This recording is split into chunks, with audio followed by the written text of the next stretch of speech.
Nesta aula, vamos estudar como usar relações de recorrência para calcular a complexidade de tempo de algoritmos recursivos. Para isso, vamos usar o algoritmo de pesquisa binária. Na primeira aula, vimos que a pesquisa sequencial por um elemento em um vetor apresenta complexidade de tempo linear, no pior caso. Mas, se o vetor estiver ordenado, podemos usar um algoritmo de pesquisa mais eficiente, a pesquisa binária. A ideia desse algoritmo é começar pesquisando no meio do vetor. Caso o elemento não esteja nessa posição, comparamos se o elemento procurado é maior ou menor que o elemento armazenado na metade do vetor. Caso o elemento seja maior, podemos descartar a primeira metade do vetor. Caso o elemento seja menor, podemos descartar a segunda metade, dividindo o espaço de busca pela metade a cada comparação. Vamos relembrar o funcionamento do algoritmo usando esse vetor como exemplo, procurando a posição onde o elemento 12 está armazenado. A função recebe como parâmetros, além do vetor e o elemento procurado, a posição inicial e final do vetor, nesse caso 0 e 7. Para encontrar a posição do meio, adicionamos a posição inicial à final e dividimos por 2, nesse caso 3. Lembre-se que se trata da divisão inteira. Verificamos se o 12 se encontra nesta posição, o que não é o caso, pois na posição 3 temos armazenado o valor 10. Como 12 é maior que 10 e o vetor está ordenado, sabemos que se o 12 pertence ao vetor, ele obrigatoriamente estará entre as posições 4 e 7.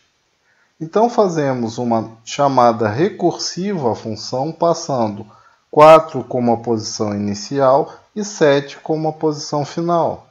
Então calculamos a metade desse intervalo, 4 mais 7, 11, dividido por 2 temos a posição 5. Como na posição 5 temos o 15, o 12 não pode estar no intervalo de cima do vetor. Então chamamos a função passando 4 como posição inicial e final. 4 mais 4, dividido por 2, temos 4. Verificamos que o 12 se encontra nessa posição e a função retorna 4. Agora a implementação recursiva da pesquisa binária. É uma boa prática de programação que o programador não necessite saber detalhes da implementação para usar uma função. Uma vez que a implementação recursiva necessita receber a posição inicial e final do intervalo de pesquisa, o recomendado é criar uma função de interface que recebe o vetor, o número de elementos do vetor e o elemento procurado. Essa função faz a chamada da função recursiva, passando 0 como posição inicial e o número de elementos menos 1 como posição final. Mas vamos olhar a implementação recursiva. A pesquisa encerra quando a posição final do intervalo for menor que a posição inicial. Isso irá acontecer quando o elemento procurado não está no vetor. Essa situação é sinalizada retornando menos 1. A posição do meio, Q, é calculada. Se o elemento procurado estiver na posição do meio, então essa posição é retornada. Se o elemento procurado for menor que o armazenado na posição Q, será feita uma chamada recursiva, passando como posição inicial a posição inicial anterior e posição final Q-1. Caso o elemento seja maior, a chamada recursiva será feita passando Q mais 1 como nova posição inicial e mantendo a posição final inalterada. O melhor caso de execução desse algoritmo ocorre quando o elemento procurado está na posição do meio do vetor, a posição Q na primeira chamada. Nesse caso, é fácil perceber que a complexidade não depende do tamanho do vetor, será sempre constante. Vamos então nos concentrar no pior caso. Para calcular a complexidade no pior caso, vamos encontrar a relação de recorrência que descreve a complexidade de tempo dessa função. Se desconsiderarmos as chamadas recursivas, a complexidade do restante do código é constante. O de 1 mais O de 1 mais O de 1 mais O de 1, complexidade constante. Dessa forma, a relação de recorrência t de n, que descreve a complexidade de tempo dessa função, é O de 1, complexidade constante, mais a complexidade da parte recursiva. A cada chamada recursiva será feita apenas uma nova chamada recursiva, com a metade de baixo do intervalo ou com a metade de cima do intervalo. Nos dois casos, a próxima chamada terá que tratar um problema que é aproximadamente a metade do problema anterior.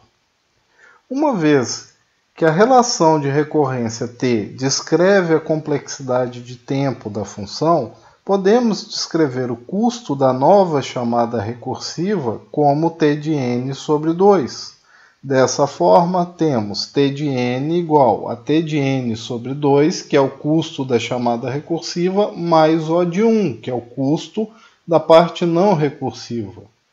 As chamadas recursivas, no pior caso, param apenas quando o intervalo possui apenas um elemento, ou seja, para com um problema de tamanho 1, t de 1. Nesse caso, pode ocorrer duas situações. O elemento procurado está na última posição possível e essa posição é retornada, ou o elemento não está no vetor, situação em que seria feita uma nova chamada retornando -1.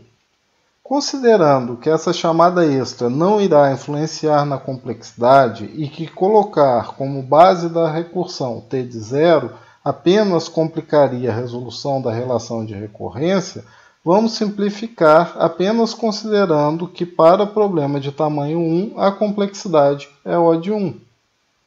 Uma relação de recorrência expressa a complexidade de tempo de um problema de tamanho n por meio da complexidade de um problema menor. Queremos expressar a complexidade apenas por meio do tamanho do problema. Para isso, temos que achar a fórmula fechada que expressa a relação. Para que possamos manipular mais facilmente a relação de recorrência com o objetivo de achar a fórmula fechada, por enquanto, vamos retirar a notação O usando a notação após calcular a fórmula fechada. Existem várias técnicas para encontrar a fórmula fechada para uma relação de recorrência. Eu gosto de expandir a série substituindo os valores para encontrar o seu padrão de comportamento. Vamos fazer com valor fixo apenas para entender a ideia, depois generalizamos.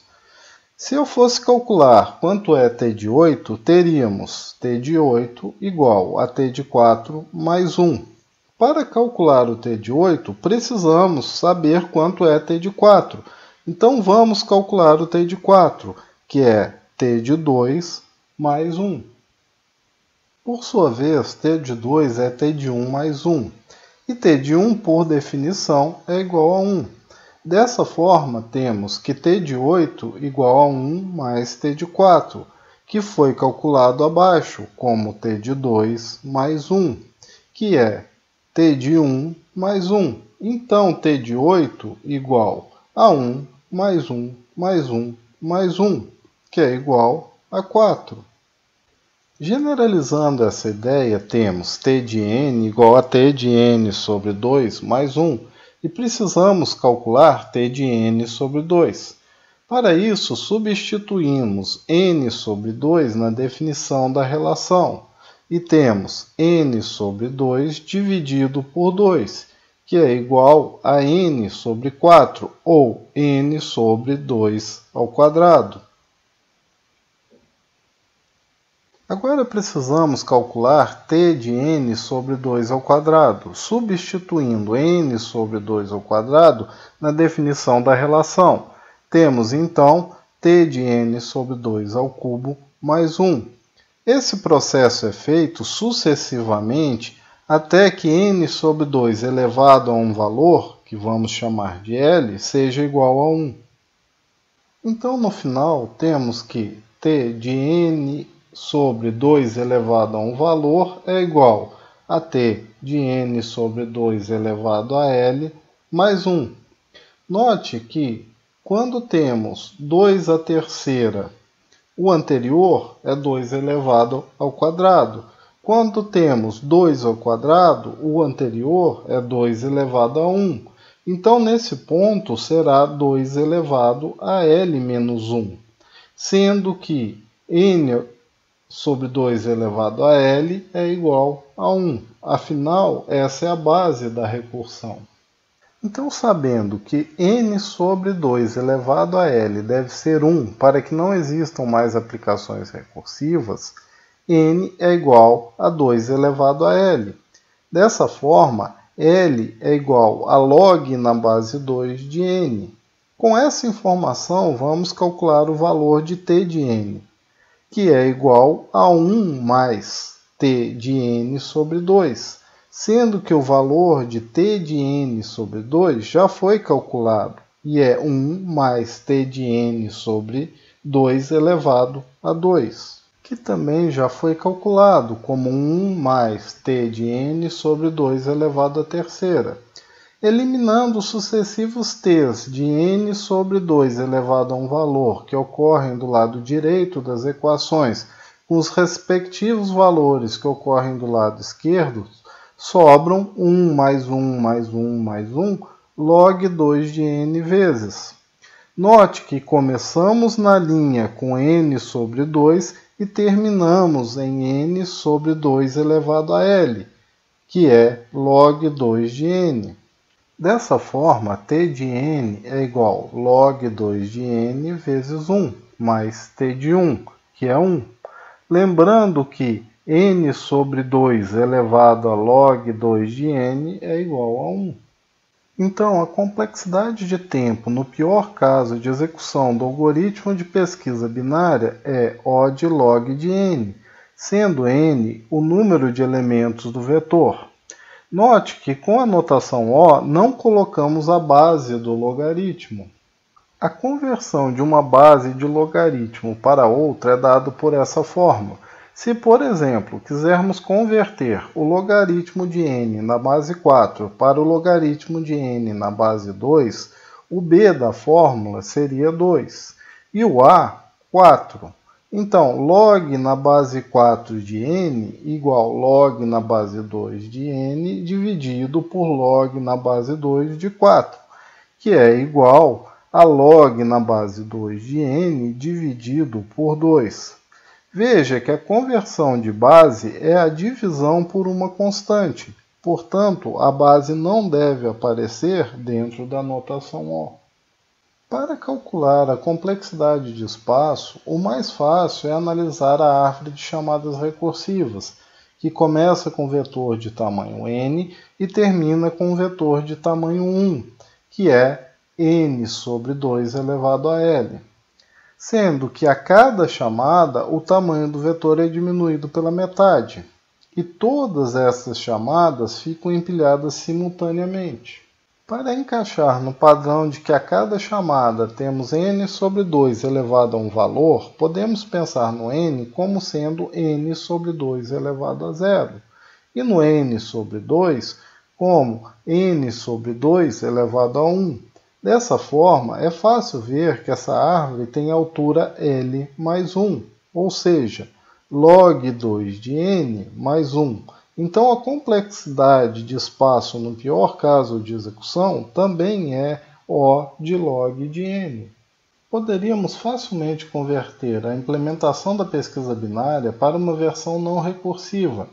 Nesse caso, a complexidade de tempo permaneceria a mesma, mas a complexidade de espaço seria constante, uma vez que, independentemente do tamanho do vetor, haveria apenas uma chamada para a função. É importante observar que consideramos para o cálculo da complexidade de espaço apenas o espaço gasto na execução do algoritmo, a menos que se deixe explícito o contrário. O espaço gasto para a entrada desse algoritmo é linear ao número de elementos do vetor. Uma característica importante a ser destacada da implementação recursiva desse algoritmo é que ele apresenta a recursividade de cauda. A recursividade de cauda é caracterizada pela função retornar o valor retornado pela chamada recursiva sem nenhuma modificação.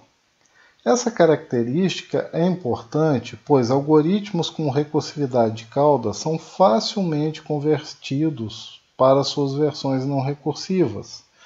Essa conversão é tão fácil que geralmente pode ser feita pelo compilador, dependendo da opção de otimização adotada. Vejam que o retorno das chamadas recursivas são imediatamente retornados, sem modificação, diferente do que vimos na função fatorial, onde o valor do retorno é multiplicado antes de ser retornado.